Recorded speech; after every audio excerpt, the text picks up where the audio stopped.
నమస్తే.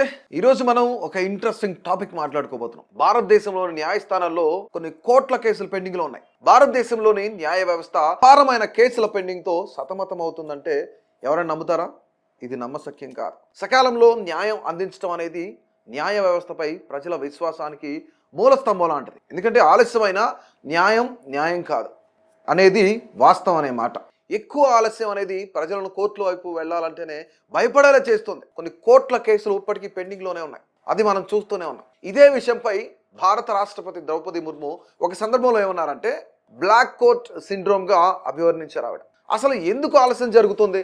ఫిబ్రవరి 2025 నాటికి జిల్లా మరియు ఉన్నత స్థాయి కోర్టులలో 4.57 కోట్ల కేసులు పెండింగ్లో ఉన్నాయి. దాదాపుగా 4,50,70,000 కేసులు పెండింగ్లో ఉన్నాయి. ఇందులో సుమారు 1.08 కోట్లు అంటే మొత్తం పెండింగ్ కేసుల్లో 24% సివిల్ కేసులే ఉన్నాయి. ఇక హైకోర్టులో సుమారు 63 లక్షల పెండింగ్లో ఉన్నాయి. సుప్రీంకోర్టులో 87,000 కేసులు పెండింగ్లో ఉన్నాయన్నమాట. దీన్ని బట్టి మొత్తం భారతదేశంలో 5 కోట్లకు పైగా కేసులు పెండింగ్లో ఉన్నాయని చెప్పేసి మనకు తెలుస్తుంది. ఇక భారతీయ కోర్టులలో న్యాయ వితరణ సమయంలో స్పష్టమైన తేడాలు కూడా కనిపిస్తాయి. సాధారణంగా క్రిమినల్ కేసులు సివిల్ కేసుల కంటే త్వరగా పరిష్కరించబడతాయి. హైకోర్టులు 85.3% క్రిమినల్ కేసులను ఒక సంవత్సరంలో పరిష్కరిస్తే సుప్రీంకోర్టు 79.5%, జిల్లా కోర్టులు 70.6% పరిష్కరిస్తున్నాయి. ఇక సివిల్ కేసులలో జిల్లా స్థాయిలో కేవలం 38.7% కేసులు ఒక సంవత్సరంలో పరిష్కరించబడతాయి. దాదాపుగా 20% కేసులు 5 సంవత్సరాలకు పైగా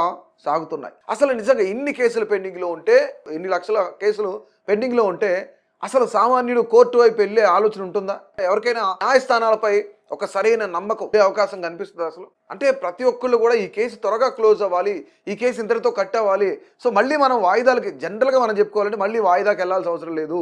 ఫర్ ఎగ్జాంపుల్ ఒక 10 సంవత్సరాలు 11 సంవత్సరాలు కేసు నడుస్తుంది అంటే వాళ్ళు ఎన్ని వందల సార్లు మళ్ళీ కోర్టుల చుట్టూ తిరగాల్సి వస్తుంది. భారతదేశ న్యాయ వ్యవస్థ ప్రస్తుతం 79% సామర్థ్యంతో పనిచేస్తుంది. 26,927 పోస్టుల్లో 5,665 ఖాళీగా ఉన్నాయన్నమాట. దీనివల్ల న్యాయమూర్తులపై అధిక భారం పడుతుంది. జిల్లా మరియు ఉన్నత స్థాయి కోర్టులలో కేవలం 25,771 మంది న్యాయమూర్తులు మాత్రమే ఉన్నారు.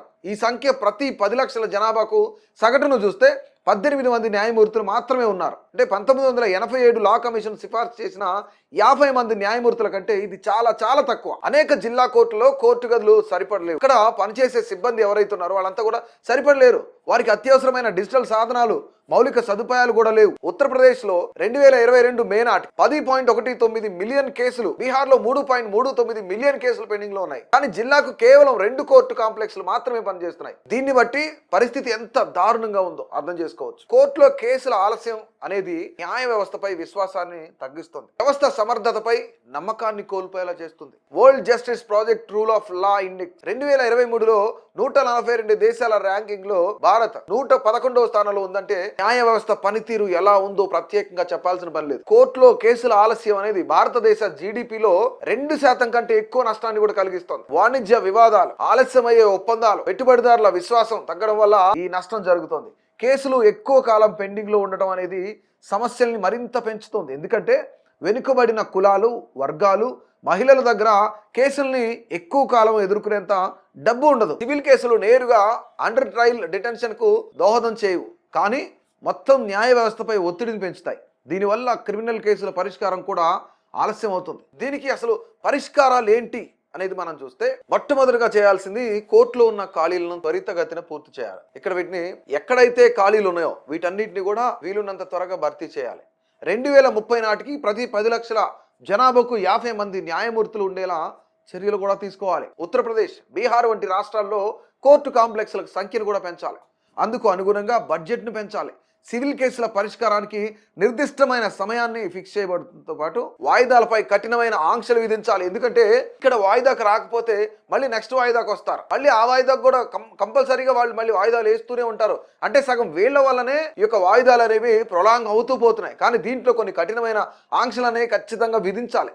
బిజినెస్ సివిల్ వివాదాలకు మీడియేషన్, అకౌంటబిలిటీ తప్పనిసరి చేయాలి. నేషనల్ లిటిగేషన్ పాలసీని అమలు చేస్తూ వివాదాస్పద కేసులు ఏవైతే ఉన్నాయో వాటి సంఖ్యను క్రమంగా తగ్గించాలి. 10 ఏళ్లకు పైగా పెండింగ్ లో ఉన్న సివిల్ కేసుల కోసం ఫాస్ట్ ట్రాక్ కోర్టు FTCలను ఏర్పాటు చేయాలి. ఇమీడియట్ గా కేసులను సమర్థవంతంగా హ్యాండిల్ చేసేలా న్యాయమూర్తులకు శిక్షనివ్వాలి, అవినీతిని నిరోధించాలి, పిఐలు మరియు ఎస్ఎల్పీలను అనుమతించడానికి స్పష్టమైన ప్రమాణాలను తీసుకురావాలి. ఇవన్నీ చేస్తేనే వీటన్నిటికీ పరిష్కారాలు అనేవి లభిస్తాయి.